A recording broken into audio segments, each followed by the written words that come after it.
Bonjour à tous, ici la voix de la tech. Aujourd'hui, on va vous présenter Monsieur Olis. Qui est Olis? Olis c'est mon mentor. Olis c'est la personne qui m'a appris beaucoup de principes en fait. Vous voyez, et beaucoup de projets, j'ai beaucoup travaillé avec lui. Comme on dit souvent, c'est lui qui m'a blindé. Olis c'est un Camerounais lambda qui était technicien. Vous voyez, il n'a pas eu de parcours, il n'a pas eu d'excellent parcours de MIT, non. Olis c'est simplement un technicien, mais il avait la passion dans le domaine informatique. Du coup, cette passion, en fait, qu'il a redirigée dans ce côté, vers ce côté. Alors, Olis va nous partager ses expériences, il va nous partager ses défis, il va nous partager ses difficultés. Si vous voulez vraiment connaître qui est Olis Sona, alors suivez cette vidéo jusqu'à la fin parce que Olis va nous lâcher une masterclass. Bienvenue à la voix de la tech, l'émission dans laquelle la fille digitale raconte son parcours. Ici, nous parlons d'innovation, de technologie, mais aussi des obstacles qui forgent les entrepreneurs de la tech sur notre continent. Parce que chaque réussite commence par un combat et chaque combat mérite d'être entendu.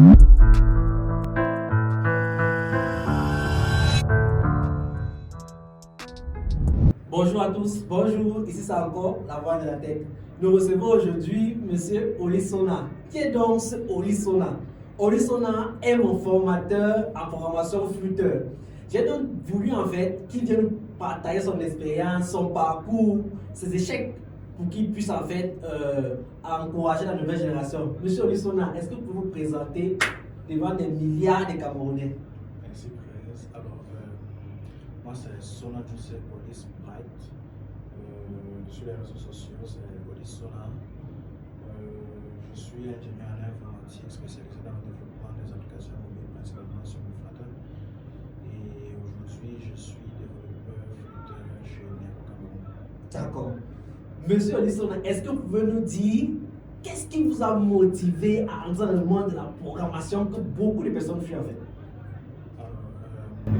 Ce qui m'a motivé, c'était en 2016, je faisais seconde en F3 électronique. J'ai vu une série, Jack Over tout le monde, plusieurs personnes qui me regardent vont sûrement connaître la série. Alors c'est un personnage principal de la série, Cléo Brian. À force de regarder ce qu'elle faisait, ça m'a tellement motivé, alors j'ai décidé de faire l'informatique. J'ai donc voulu continuer directement en première en informatique, mais il n'y avait pas d'établissement secondaire aux alentours qui proposait la filière informatique. C'était à Bafoussam. Le seul établissement qui proposait l'informatique, c'était le lycée de Canada. Oui. Et moi, je vivais loin dans Bafoussam 3e. C'était trop long. J'étais donc obligé d'attendre le bac pour pouvoir poursuivre cette passion-là qu'est l'informatique. Oui. Donc voilà, j'ai mûri la passion pendant 2 ou 3 ans avant de finalement faire l'informatique. D'accord. Wow. Donc, monsieur Olis Sona, monsieur Olis, mon formateur, pour encore une parenthèse, mais tu n'es pas vraiment n'importe qui, s'il vous plaît. En fait, tu soulèves une problématique. Oui. Il faut qu'en fait, nous contrôlons ce que nos enfants vont voir, parce que ça impacte en fait la vision. Exact. Donc, nous qui sommes les futurs parents, il faut que nous sachions déjà quel programme on va donner. C'est vrai, on dit toujours qu'on ne choisit pas le métier de l'enfant, mais souvent, les programmes qu'on présente à l'enfant orientent sa vision. Exactement. Wow. Et Olis, dis-moi, quand tu as décidé d'entrer dans le monde de la programmation, pourquoi tu as choisi Flutter? Je n'ai pas particulièrement choisi Flutter. Comme j'ai dit, je suis de base un technicien, électrotechnicien. Quand j'arrive en première année informatique à ISTECO à Bafoussam, je suis totalement perdu parce que je n'avais jamais entendu parler d'algorithmes, je n'avais jamais entendu parler de HTML, je n'avais jamais entendu parler même de sites web. Donc tout ça était tellement nouveau pour moi. J'avais un rêve, un truc comme Cléo Brian, mais je ne savais pas exactement ce qu'il fallait faire. Alors je me suis renseigné sur la profession de Cléo Brian. Il savait que c'était un réseau et sécurité, et sécurité informatique un truc. Quand je me renseigne auprès des universités à Bafoussam, il n'y a pas de sécurité informatique. Je continue à chercher et c'est où je finis par faire le rapprochement de la filière qui se rapprochait le plus de la sécurité informatique et qui était disponible par exemple, c'est le génie logiciel. C'est où je fais génie logiciel et après le BTS, je décide de continuer la licence à Douala. Il fallait donc que je fasse la licence en cours du soir. Et en journée, je voulais me former parce que même après le BTS, je ne me sentais pas encore prêt. Je savais qu'il y avait quelque chose qui manquait. Quand je regardais ce que je faisais, quand je venais d'obtenir le BTS et ce que Chloé O'Brien faisait dans le film, je sentais qu'il y a un très grand écart. C'est où j'ai décidé de faire la licence en cours du soir et faire des formations en journée. Et quand je me renseigne dans les différents centres de formation dans la ville de Douala, je tombe sur Local House Academy dans le développement mobile. Et c'est là que la passion pour le développement d'applications mobiles naît. Wow. En fait, tu as fait quelque chose d'extraordinaire. En fait, tu as su conserver ta vision. Parce que souvent, c'est un peu comme les gens qui disent maman doit être fière de moi, mais ils ne savent pas en fait le process, tout un process qu'il y a derrière. Et on dit souvent que la différence entre l'idée et la réalisation, c'est le processus. Et c'est le processus en fait qui fait en sorte que telle personne c'est un génie. Parce que c'est un peu comme je me lève et dis que je vais aller sur Mars en 1 minute. Tout le monde rêve de partir sur Mars en quelques secondes. Mais c'est l'être humain qui va faire le procédé pour aller sur Mars en quelques minutes qui sera vraiment wow, super. Et dis-moi, Olis, qu'est-ce que ta famille a dit quand tu as décidé de choisir l'informatique? On ne t'a pas qualifié de féminin, parce qu'il y a les fémins ici. Parce que une fois j'étais avec un des amis de mon père et il m'a dit, Prince, viens, j'ai un problème de mon téléphone aussi. Tu peux gérer ça, c'est vous qui savez à un tel orage. Et dis-moi comment c'est continuer ça. Donc, j'étais vraiment perdu quand il me disait ça. Dis-moi, qu'est-ce que ta famille a pensé de ça? Déjà, quand je dis à mon père, quand j'étais encore en seconde, quand je dis à mon père que je veux faire l'informatique, on s'est un peu renseigné, et on n'a pas vu l'établissement proche qui faisait, qui formait cette filière. Quand j'ai dit informatique, pour lui, il n'a pas vraiment compris ce que je voulais. Et pendant les vacances, donc entre la seconde et la première, pendant les vacances, il est allé dans j'ai un technicien qui réparait les ordinateurs pour que je me forme là. Pour lui, c'était ça l'informatique. Oui. C'est une conception, moi, des informaticiens, c'est pas dépanner les radios et tout. J'ai commencé à faire la maintenance, je sais réparer les ordinateurs. En plus, comme je faisais déjà électrotechnique, toutes ces notions de condensateur, de résistance, tout ça, c'était merveilleux. J'ai aimé l'expérience, mais ce n'était pas ce que je voulais. Il y avait la soif. Il y avait la soif. Il devait nourrir. Je savais ce que je voulais. C'est ça, en fait. Mais j'étais perdu. Je savais où j'allais. C'est un peu ça. Donc, jusqu'aujourd'hui, je peux vous assurer, Prince, mon père ne sait pas ce que je fais dans la vie. On sait que tu es informaticien. Il sait que je suis informaticien. Tu restes derrière les écrans. Mais il ne sait pas ce que je fais dans la vie. Est-ce que tu as essayé de lui expliquer? Combien tu essayé d'expliquer? J'ai essayé d'expliquer, il n'a rien compris. Il n'a rien compris.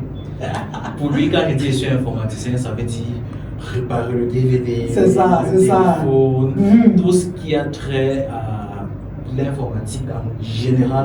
Pour lui, c'est mon domaine. C'est ça. Ce qui n'est pas vraiment ça parce que je suis développeur. C'est ça. Voilà. Un jour, ma mère me dit, Prince, viens, il y a un oiseau qui s'affiche en haut de mon téléphone. Je suis surpris que l'oiseau, je sais quoi. Elle me dit que voilà l'oiseau là. Je scroll et je vois que c'était le mode d'avion qui était activé. Je me demandais comment elle dit que c'est l'oiseau en fait. Donc c'est la conception en fait qu'on a encore de l'informatique en Afrique. Pas assez mature. Oui, ce n'est pas assez mature, Nous avons pas lorsqu'on fait même des projets, quand c'est chaud, beaucoup de personnes se moquent quand ils étaient un freeman. D'abord, rester dans la maison tous les jours. On ne sait pas ce qu'il fait.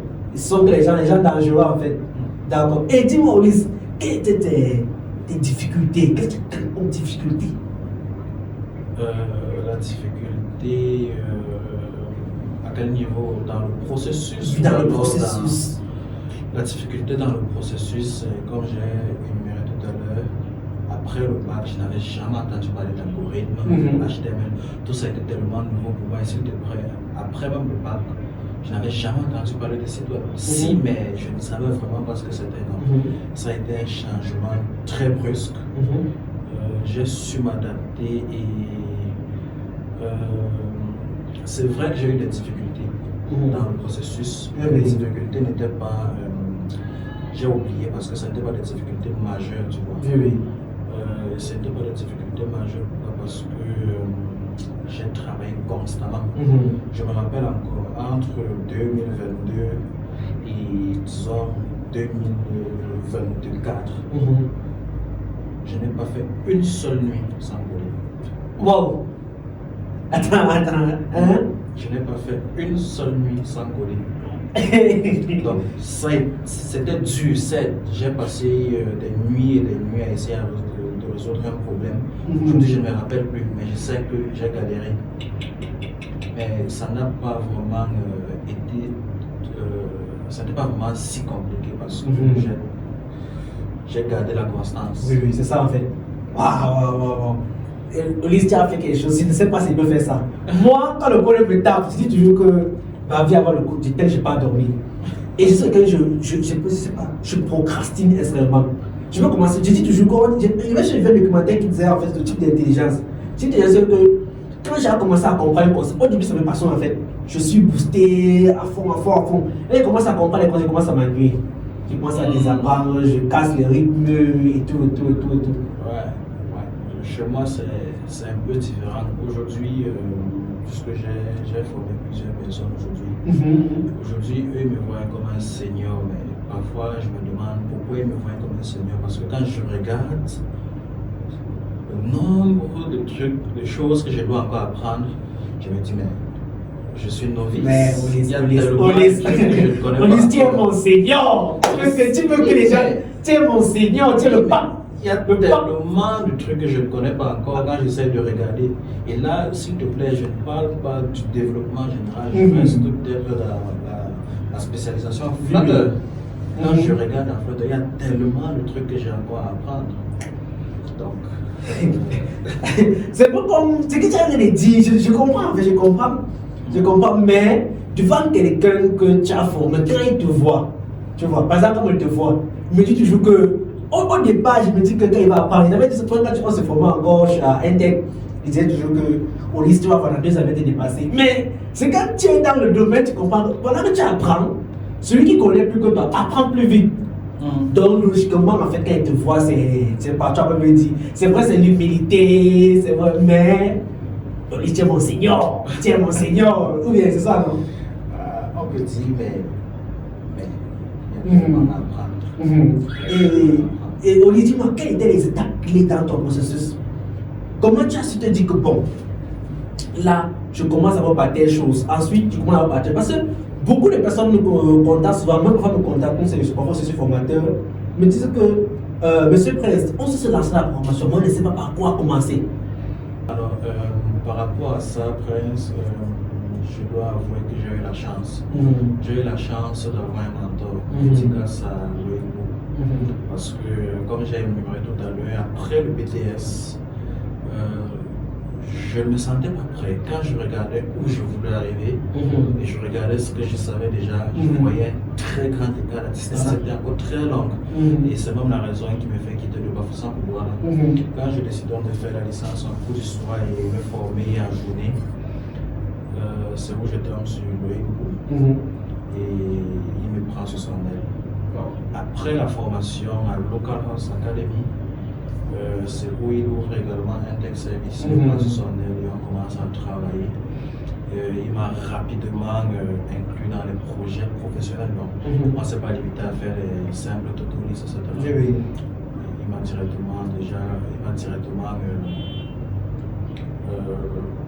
introduit dans les projets professionnels. Le tout premier projet professionnel que je commence à travailler dessus, c'est une application française, une application pour une commune française. Donc, je sentais le défi, je voyais, moi, nouveau novice, Cameroun, je travaille, oui, l'application mobile d'une commune française, ça m'a poussé encore à travailler, c'était très motivant. Et jusqu'aujourd'hui, il continue toujours à me guider et à m'orienter. Waouh, Loïc, vraiment. Loïc, tu vois comment tu es scandé en tant que héros. En fait, tu as marqué positivement la vie de Ulysse, en fait. Waouh. Parce que je me souviens quand je commence, parce que je pense que ma formation c'est 2 vagues après la tienne, non? J'arrive, Ulysse poste à plomb. Je pensais avec que je connaissais avant, mais je ne me rendais pas à quel point je ne connaissais pas. Loïc arrive. Je vois, il commence, il parle de provider. Qu'est-ce que c'est après? Il parle de bloc. Après, il parle de GetX. après pas tellement de notions. Le jour est franchement, pour te dire vrai, le jour où c'est rentré par la formation, il ne voulait plus revenir. Je suis rentré à la maison, je me suis assis, mon oncle me dit que, enfin il ne pas, il dit que, il a dit que je ne comptais plus partir là-bas. Loïc m'avait frustré. Non, il faut avouer que Loïc, c'est ce que j'ai appris, ce que j'ai compris, c'est que Loïc, c'est un très bon mentor et également un très bon formateur. Ce que j'ai compris, c'est que c'est un formateur pour des gars éveillés. Oui. Parce que le bloc dont tu parles, je n'avais jamais entendu parler de bloc après avoir fait flûte pendant plus d'1 an. Un jour, j'arrive au bureau, on travaille sur l'application de la commune française. Il dit aujourd'hui, on va aborder une notion dont on n'a jamais abordé, bloc. Il entre dans le code sans même m'expliquer ce que c'est bloc, rien du tout. Il entre dans le code, il dit voilà, on fait comme ça, on crée un bloc builder, bloc provider. J'étais égaré. Mais je ne me suis pas découragé. J'ai peut-être, c'est sa méthodologie en fait. Je ne me suis pas découragé. Je suis parti sur YouTube, sur Google, j'ai même acheté des formations sur Udemy pour comprendre Bloc. Mais c'était tellement compliqué à comprendre.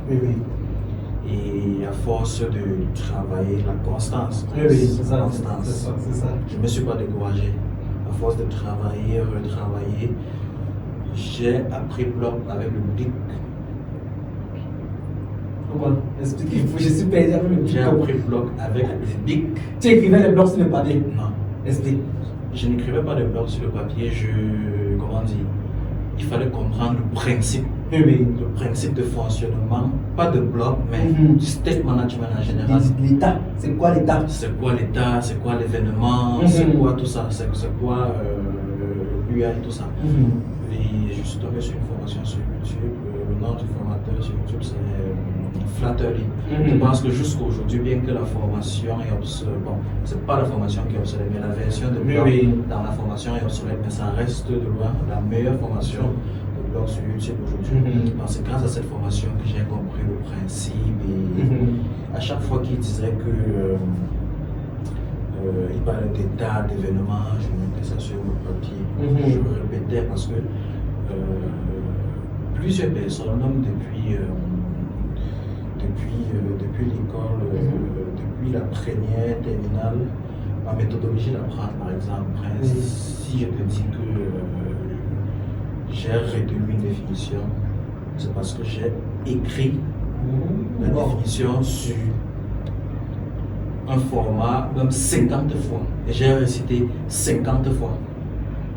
Là, ça ne capte pas très vite, mais une fois que ça capte, ça reste. Donc, c'est la même chose que j'ai fait pour comprendre Bloc. Donc, en fait, tu soulèves, ce que tu as dit, c'est. Tu soulèves la problématique de. Est-ce qu'avoir un mentor est important? C'est important, mais ce n'est pas suffisant. C'est pas suffisant du tout, dans la mesure où tu as beau avoir un mentor, il t'a dit. Voilà le chemin que tu dois prendre. Mais si tu vois le chemin et tu restes au point de départ, désolé, mais tu ne dois rien faire, tu ne dois aller nulle part. Donc, Loïc a su me montrer le chemin et j'ai également su profiter de son encadrement. C'est ça. Et dis-moi, que penses-tu de ceux qui disent que je n'ai pas trouvé le mentor, je ne sais pas si je vais évoluer, tout ça. Mais c'est souvent que beaucoup de personnes ne sont pas accessibles d'abord, en tant que mentor d'abord. Beaucoup de personnes. Tu vois. Et dis-moi, comment trouver alors un mentor? Si j'ai besoin de vous, comment trouver un mentor en fait? Prince, de mon côté, j'ai eu la chance. Mais aujourd'hui, il existe déjà plusieurs plateformes qui permettent aux jeunes développeurs, pas seulement jeunes développeurs, mais aux autres filières, d'avoir un mentor. Il y a par exemple Tojeva sur LinkedIn, c'est un ancien collègue d'Eric, tout ça, un truc comme ça, qui permet justement de mettre en relation les mentors et les fioles. Et il y a également des conférences. Les conférences. Par exemple, le DFS, c'est où les novices doivent partir pour essayer de rencontrer les gens, parler. Donc, il y a aujourd'hui aussi les réseaux sociaux. Une personne qui poste régulièrement ses travaux sur les réseaux sociaux, vous pouvez l'écrire. C'est ça. Donc, en fait, ce que tu dis, C'est un peu sortir de sa zone de confort. Ouais, exactement. Oser en fait. De sa zone de confort. Oser. Et c'est alors ça que beaucoup de personnes dans le monde informatique n'arrivent pas. Certaines personnes disent toujours j'ai peur de monter mon travail, qu'est-ce qu'on va penser de moi, est-ce que mon travail est suffisant, on va m'insulter et tout. Ah, ça c'est une erreur parce que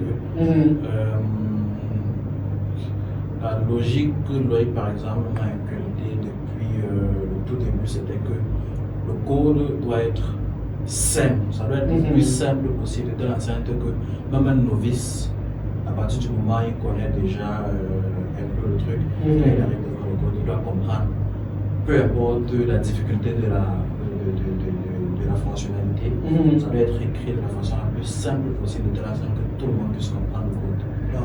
Là, c'est ce que tu m'as dit, c'est vraiment important. C'est vrai, c'est pas prévu, mais on va même parler un peu technique en fait. Un peu technique. En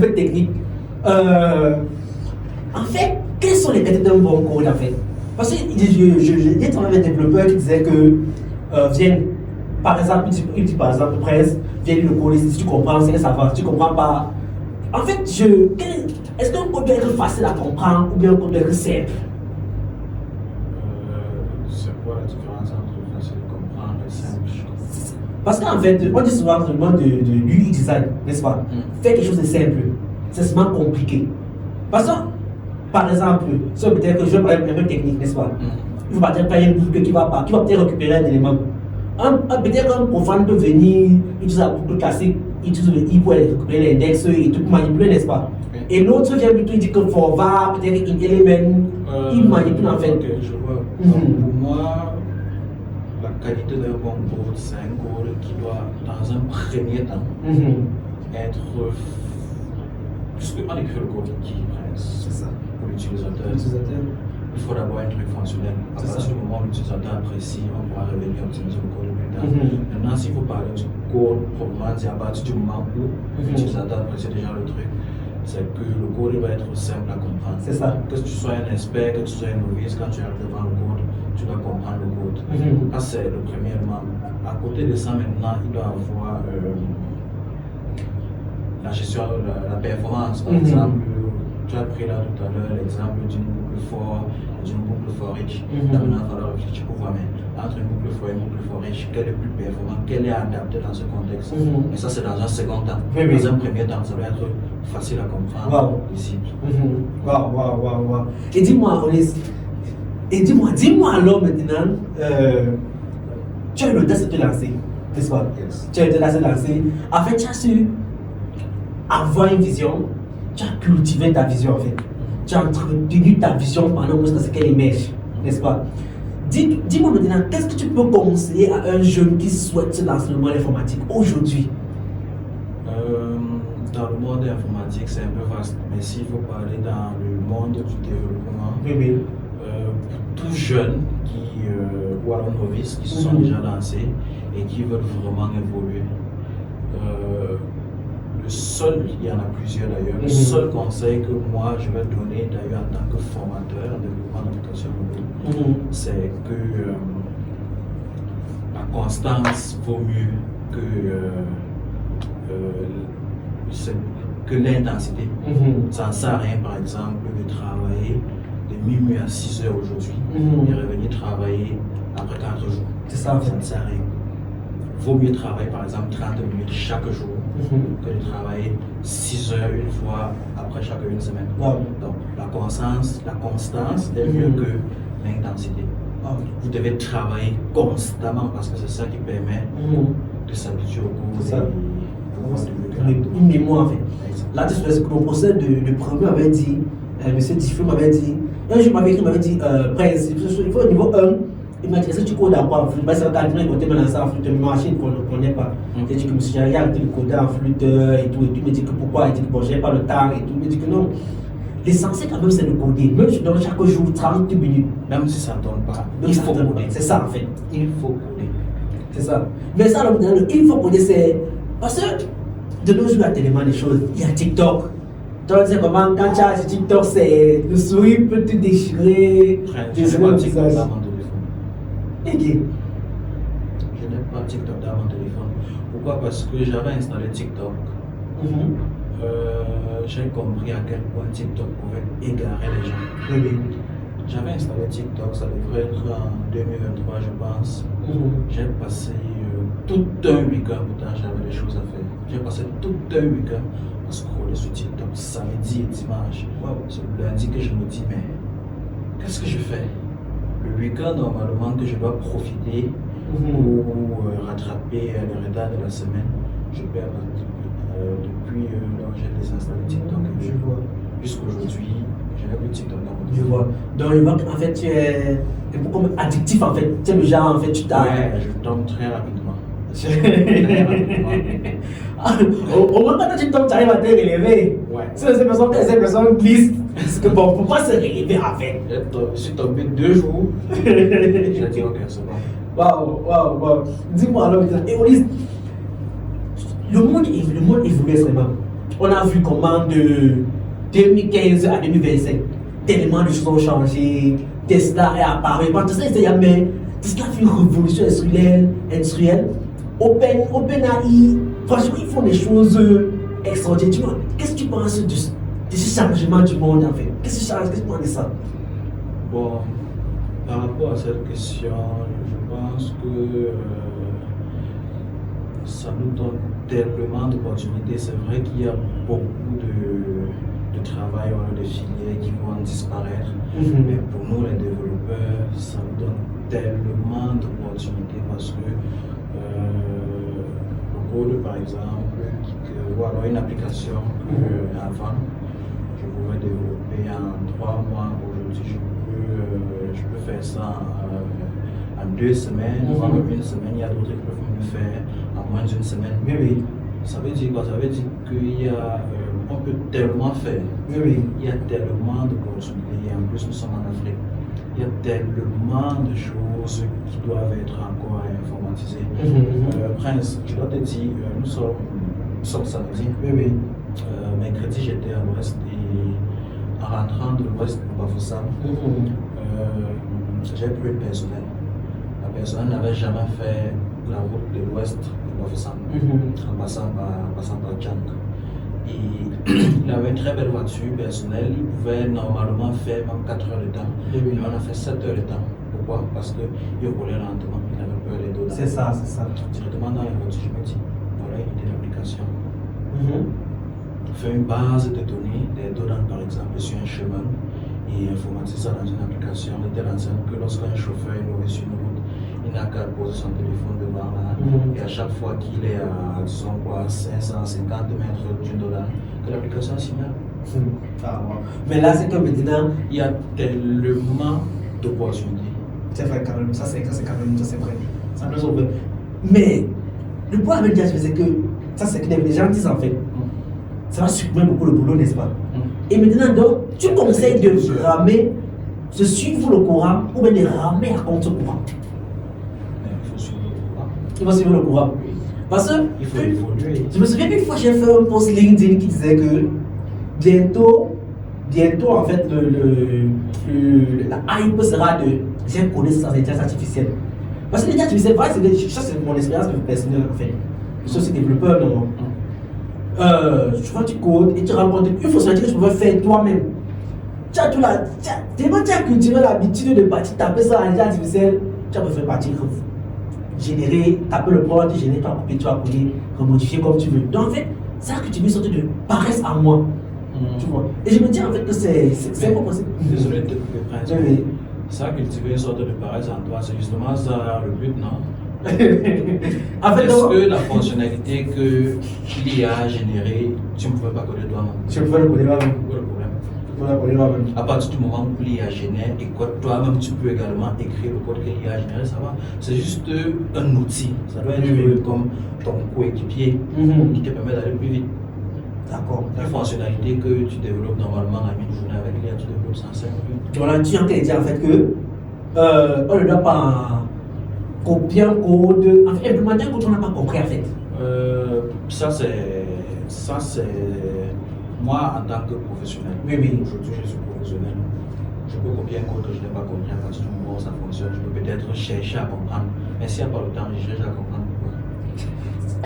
Non, il faut être clair. C'est quand le client dit qu'il faut que ça marche. pour le novice, Oui. là, il doit falloir faire très, très attention. Il doit falloir faire très, très attention. Pour le novice, l'IA ne doit pas être un allié pour coder, mais un allié pour comprendre. Oui. Je ne dois pas partir en tant que novice demander à l'IA de me créer cette page HTML. Oui. Même si l'IA crée, il doit peut-être lui demander de m'expliquer, de structurer. C'est ça. Et ça, l'IA, ça le fait. Ah. Et dis-moi aussi, que penses-tu de la position de l'Afrique? Parce que certains disent que les Africains seront derrière en fait. Parce qu'on voit comment le monde évolue. On voit comment les Chinois vraiment, par exemple, concernant DeepSeek, on a vu ce que DeepSeek a fait sur les marchés boursiers. Et l'Afrique est absente. C'est comme si l'Afrique n'hésitait que pour venir prendre les ressources, aller transformer chez eux. Dis-moi, est-ce que l'Afrique peut aussi jouer aussi sa part? L'Afrique peut peut-être jouer un rôle ou alors non. L'Afrique peut peut-être profiter de cette évolution. C'est vrai que c'est très brusque parce que c'est, quand on regarde ce que l'intelligence est capable de faire aujourd'hui, c'est tout simplement waouh. Mais ça n'exclut pas le fait que nous ici en Afrique, particulièrement au Cameroun, nous ne sommes pas encore assez matures en ce qui concerne l'informatique. Par exemple, je te dis tout à l'heure, mon père ne sait pas ce que je fais dans la vie.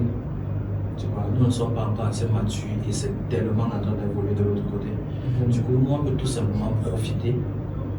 On peut tout simplement profiter de cette évolution pour essayer d'évoluer aussi. D'accord.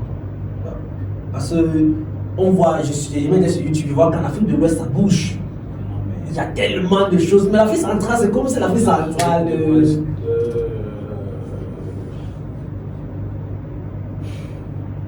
On voit ça que je comprends.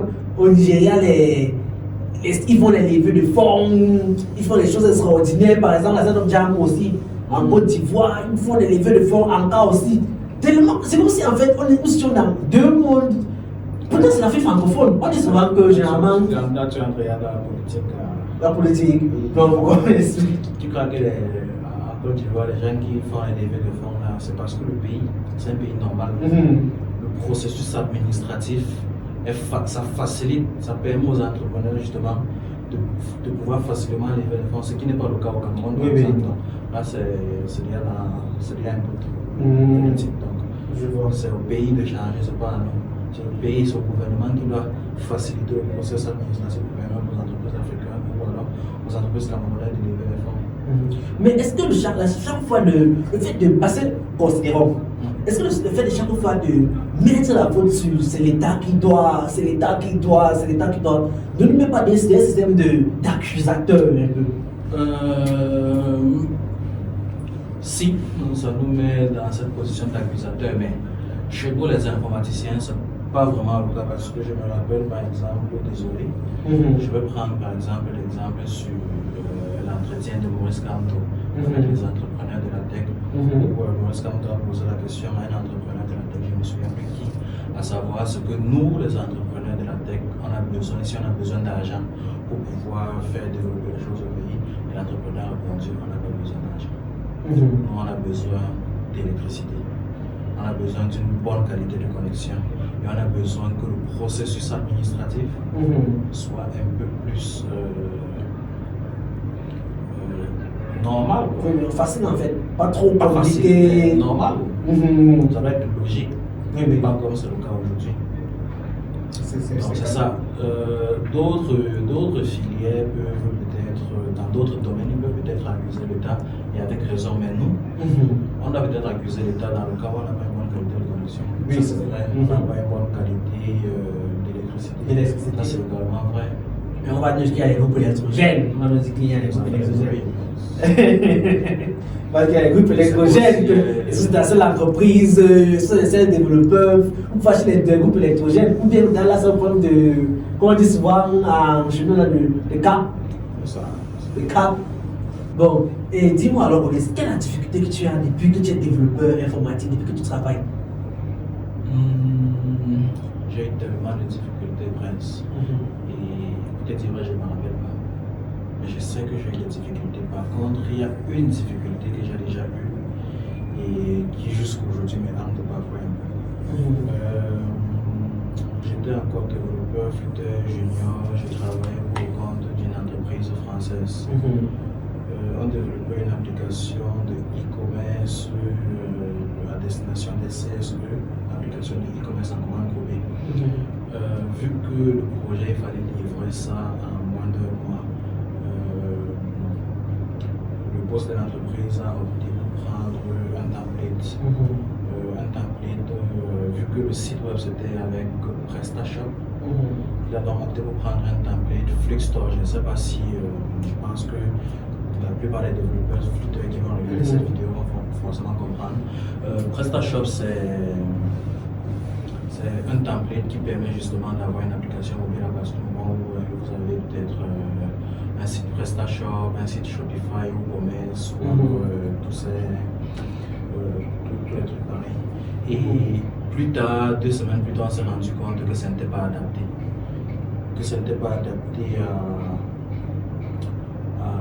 À la demande du client. Il fallait donc adapter le site parce que c'était, comme j'ai dit tout à l'heure, une application de e-commerce qui permet aux utilisateurs de commander, payer et être livré. Par contre, le client, lui, ce qu'il voulait, c'était une application à commande groupée. Les gens se regroupent, puis commandent, etc., etc. Du coup, il fallait adapter.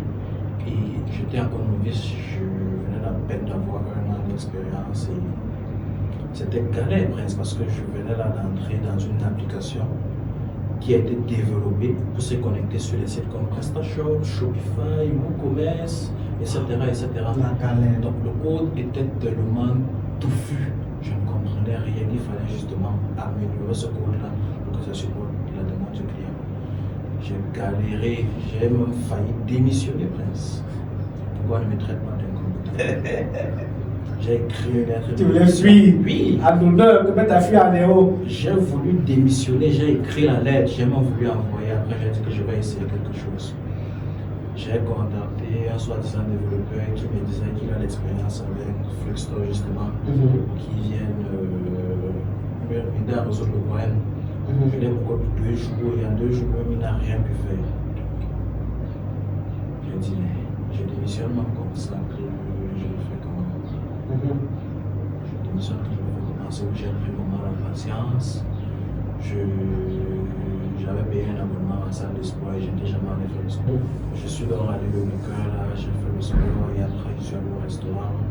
J'ai bu un bon coup, je suis rentré, j'ai dormi. Et le dimanche matin, je me suis assis devant la machine.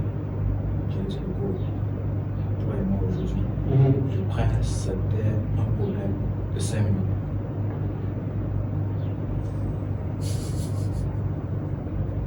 C'était un problème de 5 minutes qui m'a fait, j'ai failli démissionner. Quand j'ai trouvé le bug et que j'ai pu implémenter la fonctionnalité qui était adaptée à la demande du client,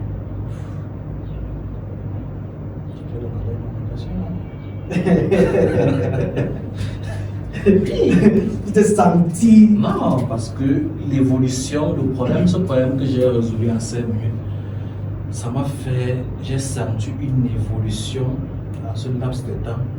Non mais, je me suis senti bien. C'était bien. Et Oli, dernière question, dis-moi. Et certaines personnes aujourd'hui, par exemple, certains parents ou certaines personnes qui sont âgées, disent qu'ils ne peuvent pas se lancer dans le monde informatique, c'est trop dur, il y a tellement de choses et tout.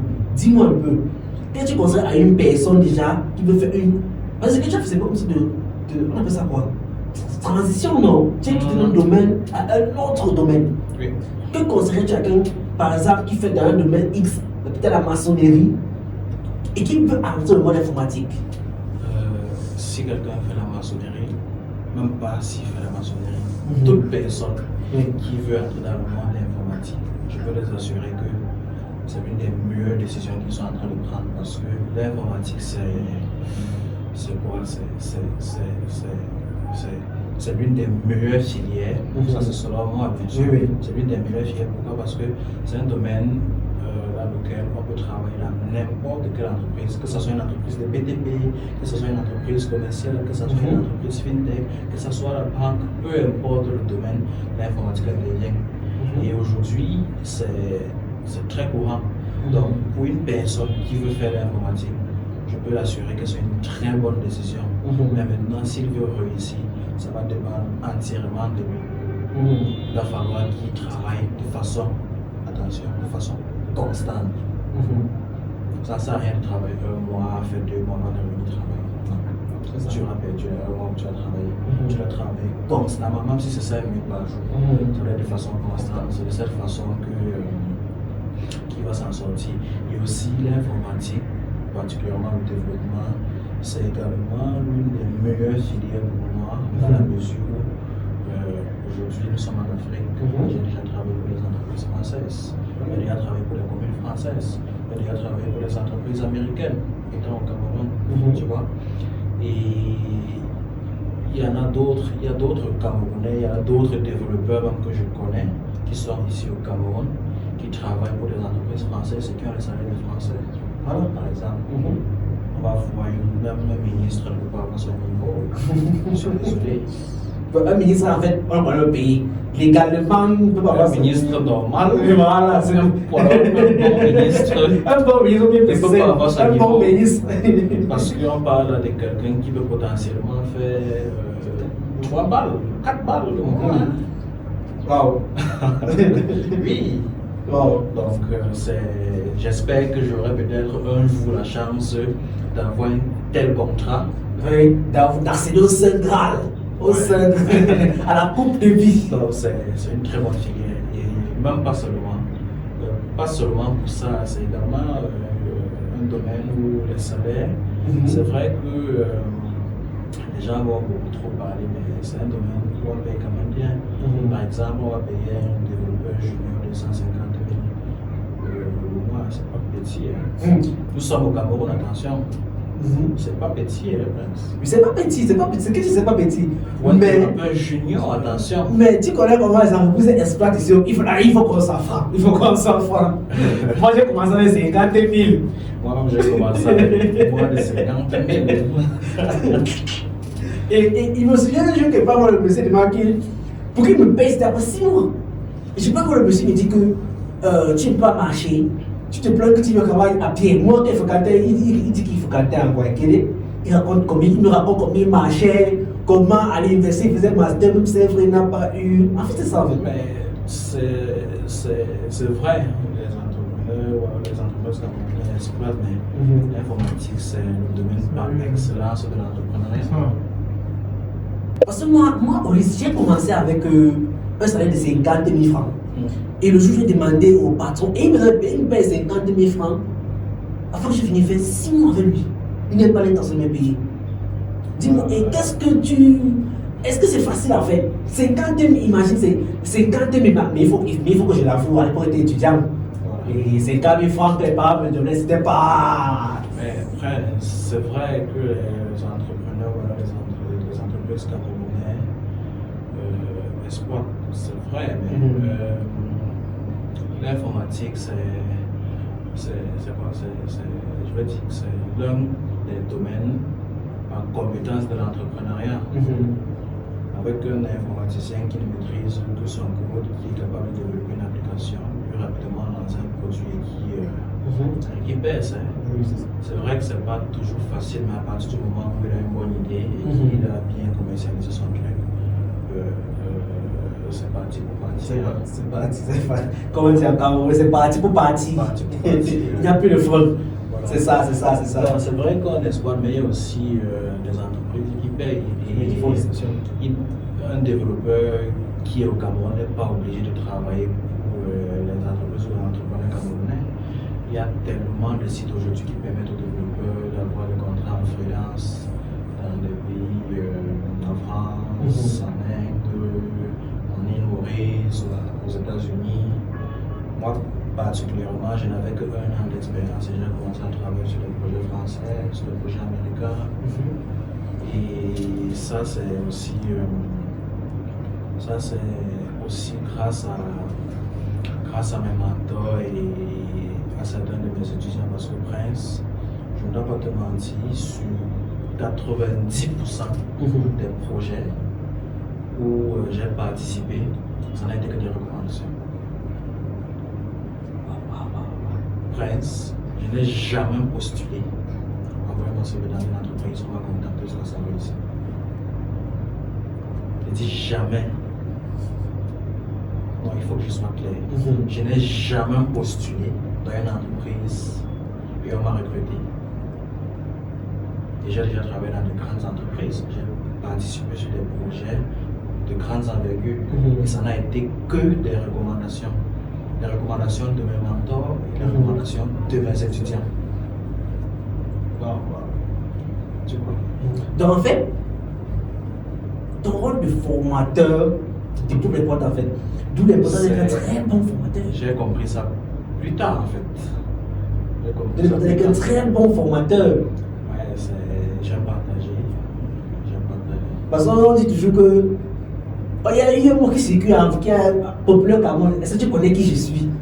L'enfant, l'étudiant qui est devant toi, peut-être qu'il vient apprendre l'informatique. Parce que peut-être on a dit que bon, il y a le professeur, va voir s'il a la capacité. Il y a tellement d'hypothèses. Donc il faut être un très bon formateur d'abord. Pas vraiment un très bon formateur, il faut essayer d'être bon dans tout ce qu'on fait. C'est ça. Voilà. C'est ça. Sur le plan humain, c'est ça. Wow. Bon, bonjour à tous, vous avez pu me constater comment tu es au Cameroun.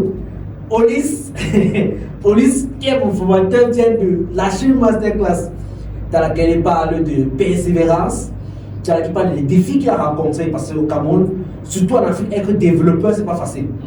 Avec les connexions qui dérangent, franchement, c'est compliqué. Mais il a su garder le cap. Si Olis, mon formateur, a su garder le cap, combien de fois vous pouvez? Alors, si vous avez une personne qui souhaite se lancer dans le monde de l'informatique, recommandez-lui massivement cette vidéo. Parce que cette vidéo pourra extrêmement l'édifier. Merci et à une prochaine vidéo de la Voix de la Tech.